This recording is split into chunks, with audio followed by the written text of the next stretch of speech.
national language? International Institute for Educational Planning under UNESCO defined national language as a language spoken by a large part of the population of the country, which may or may not be designated as an official language. So what's the difference between a national language and an official language?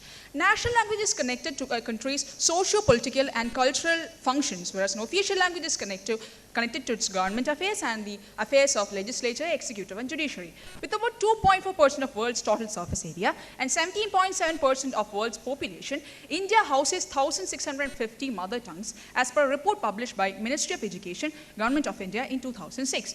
With such a potpourri of diversities, we need a unifying thread to connect two people across our country. That is, be it a Malayali and a Kashmiri, a Manipuri and a Gujarati, to speak and effectively communicate amongst themselves. Even when India was divided into 14 states and 6 union territories in 1956 on linguistic basis, we still stand as a union of states, as envisaged in Article 1 of Indian Constitution. India, that is Bharat, shall remain to be a union of states. Thank you so much. Isha, your time starts now. Every country has multiple languages and no one language can represent a country or a nation on its own. These are the words of the famous linguist and philosopher, Mr. Noam Chomsky.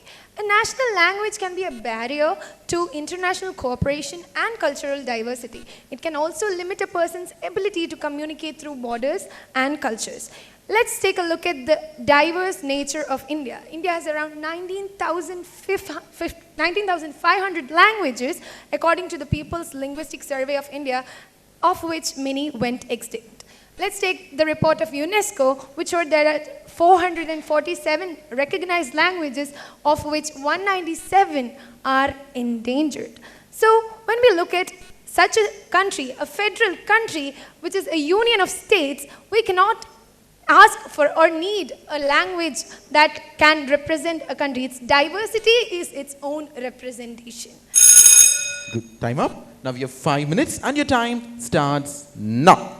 The three-language formula enunciated in 1968 National Policy Resolution envisages the teaching of English and regional languages, along with which Hindi should be taught in non-Hindi speaking states and a regional language or a South Indian language, preferably in Hindi speaking states. I would like to emphasize on the fact that unless three-language formula was enunciated in our country, none of the regional languages would be taught in linguistic majority areas of our country. So this actually gives much priority to regional languages. Please. So let's take a look at the recent wars that happened due to the officialization of a certain language in certain states. Let's take a look at Maharashtra. The Western government of Maharashtra imposed Marathi as their official language, and this caused several conflicts within groups and oppositions in Maharashtra. Let's take a look at the example of Odisha. There had been an imposition of Odia as their language, which also caused several ethnic groups a fear of extinction. Clear, the point is clear. My dear friend, we are not imposing any language. We are actually building up a national language, not at the cost of any regional language. Let's say for the example of the 18th G20 summit organized in India.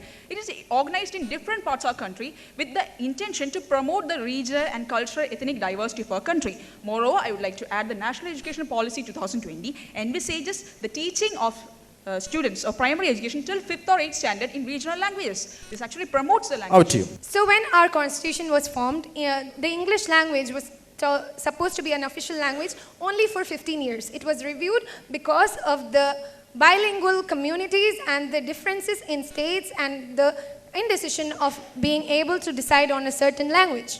Out to you, please. My dear friend, I would like to address this concern by saying, in this 21st century, when 39 countries have English as their official language and 19 countries take it as a second mother tongue, we should be able to address the global necessity to learn English. Moreover, I would like to add, IMF has ranked India as the 5th global power. In order to participate in a global market, you need to be able to communicate. For that, English education is absolutely necessary. Out to you, please. Since my friend suggested that English education is completely necessary, let me take a report of the World Bank of 2016 about the linguistic diversity and economic performance of India. It suggests that the higher economic resilience is seen in countries with linguistic diverse nature like India and several other examples. Here I would like to state examples of China to address my friend's concerns. Absolutely.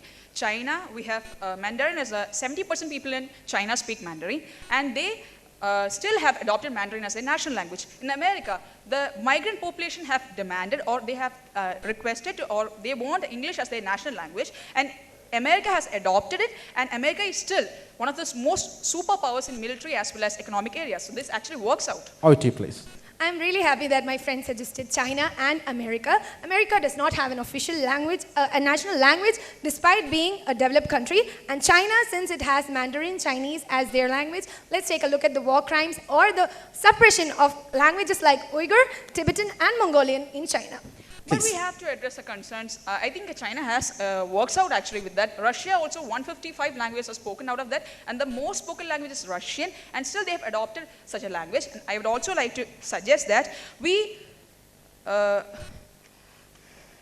would like to also suggest that if we are supporting any particular language, we are also starting political tussles like our neighboring states, where some parties have evolved just based on this language tussles. In our neighboring states, we have seen working examples. Over to you, clear.